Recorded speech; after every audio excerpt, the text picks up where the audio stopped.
So hello coders and welcome back. देखो, मैंने आपको बताया था कि ये फाइल हैंडलिंग का लास्ट लेक्चर हो सकता है। ठीक है, तो यहाँ पर हम कुछ चार इंपॉर्टेंट फंक्शंस के बारे में देखेंगे।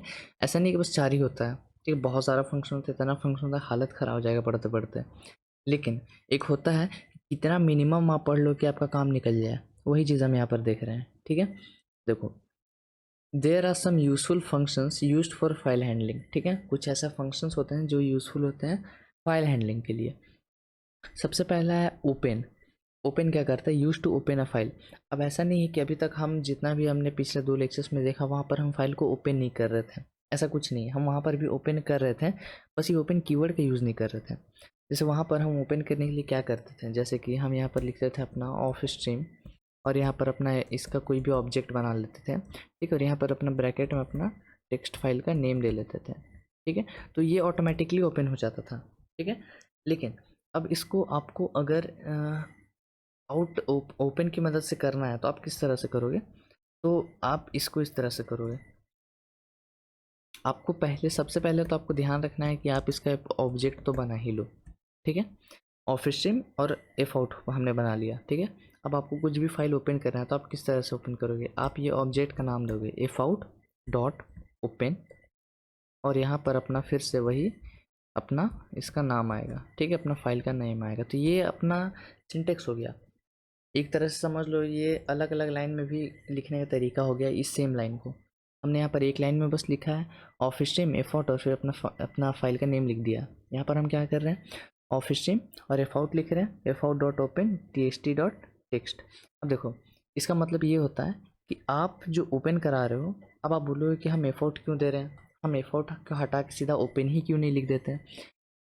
देखो, एफ आउट डॉट ओपन का मतलब होता है कि अपना जो आप फाइल ओपन कर रहे हो ना, वो एफ आउट के ज़रिए ओपन कर रहे हो, और एफ आउट का काम क्या है? बस राइट करना। इसका मतलब आपने जो फाइल खोला है उसमें से आप रीड नहीं कर सकते हो। ठीक है, तो ये अंतर होता है। यहाँ पर भी सेम चीज़ है। F out test dot T X T का मतलब वो समझ गया कि अच्छा अभी ये जो राइट मोड में आपका जो फाइल है वो खुला है। ठीक है, तो इसीलिए मेरे को एफ आउट डॉट ओपन लिखना ज़रूरी है। ठीक है, उसी तरह से अब आप इसमें कुछ भी रीड या राइट आप कुछ भी यहाँ पर परफॉर्म कर सकते हो, सेम तरह से जैसा हम पहले करते थे। ठीक है, अब देखो यहाँ पर आपको अगर इफ स्ट्रीम से भी ओपन करना है तो आपको फिर वही लिखना पड़ेगा यहाँ पर। जैसे कि यहाँ पर आप लिखोगे इफ स्ट्रीम एफ इन, और यहाँ पर लिखोगे F in dot open T S T dot मतलब test dot T X T. तो इससे अपना प्रोग्राम समझ जाएगा अच्छा ये जो फाइल खुल रहा है वो एफ इन मेथड में खुल रहा है, मतलब इससे हम रीड भी कर सकते हैं। ठीक है, तो वो भी आप वहाँ पर कर सकते हो।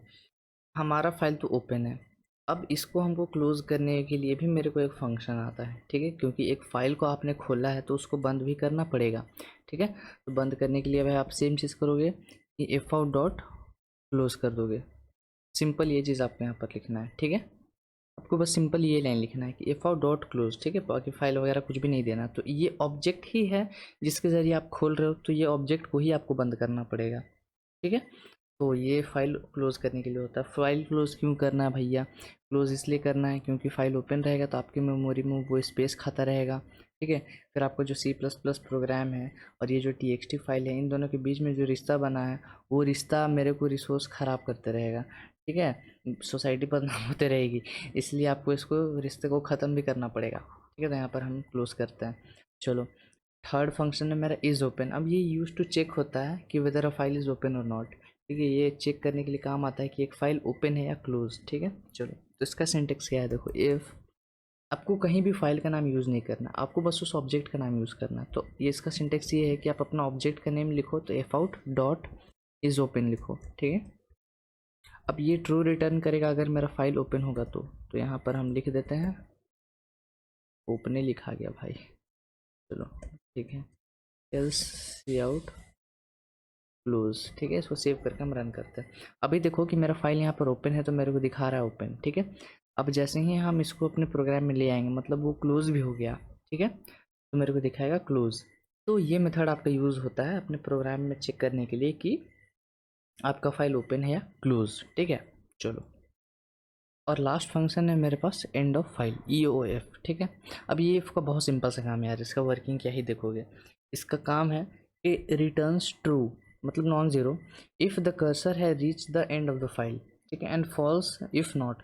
मतलब मान लो कि ये मेरा एक टेक्स्ट फाइल है, ठीक है, मान लो इस टेक्स्ट फाइल का कर्सर अपना यहाँ एंड में पहुँच गया, मतलब ये आपका एंड ऑफ फाइल माना जाएगा कि ये फाइल का एंडिंग पॉइंट है, ठीक है। तो अगर आपका कर्सर किसी भी पॉइंट पर मान लो प्रिंटिंग कराते कराते यहाँ पर आ गया, ठीक है, तो इसको इसको एंड ऑफ फाइल माना जाएगा क्योंकि यह फाइल का अंतिम चीज़ है, ठीक है। अगर कर्सर आपका यहाँ पर है तो आपको ट्रू रिटर्न होगा, लेकिन अगर कहीं पर यहाँ पर है जहाँ पर एंड नहीं है, ठीक है, इसके अलावा कोई भी पॉइंट, तो आपको एंड ऑफ फाइल नहीं माना जाएगा, तो उस केस में आपको ज़ीरो रिटर्न मिलेगा, ठीक है। तो ये छोटी मोटी चीज़ें हैं। और देखो जनरली आपका काम बिना इनके भी बन जाएगा, भले एंड ऑफ फाइल आपका ज़रूरी है और इज़ ओपन भी कभी कभार, लेकिन ओपन क्लोज का तो आपने देखा, क्लोज ज़रूरी है भाई, क्लोज तो मैं मानता हूँ ज़रूरी है, ओपन को आप छोड़ दो क्योंकि बिना ओपन का भी आप अपना फाइल को ओपन कर सकते हो, लेकिन हाँ क्लोज आपको करना ही करना पड़ेगा, ठीक है। तो आई होप आपको ये चारों फंक्शन समझ में आया होगा, और शायद ऐसा हो सकता है कि ये वीडियो मेरा शायद लास्ट रहे सी प्लस प्लस का, ठीक है, मैं कंफर्म नहीं कह सकता हूँ, अगर कंफर्म कुछ होता है तो मैं ज़रूर वीडियो में फ्यूचर वीडियोज़ में बता दूंगा, पर फ़िलहाल यहाँ तक मैंने आपको बहुत सारी चीज़ों को कवर किया है, ठीक है। हमने बेसिक से पूरा स्टार्ट किया था, वेरिएबल्स वगैरह, ऑपरेटर्स वगैरह, उसके बाद हमने इफ एल्स किया, लूप्स वगैरह किए, फिर अपना फंक्शन अरे वगैरह सारा चीज़ हमने देख लिया, ठीक है। और ऐसा कुछ भी छूटता है तो मैं उसका वीडियो ज़रूर इस सीरीज़ में ही बना दूंगा, जो मेरे को लगेगा कि हाँ सी प्लस प्लस में बेसिक्स में इसका ज़रूरी है, ठीक है। तो फिलहाल हम इस वीडियो को रखेंगे यहीं पर, हम मिलेंगे आपसे नेक्स्ट वीडियो में, till then keep coding and bye bye.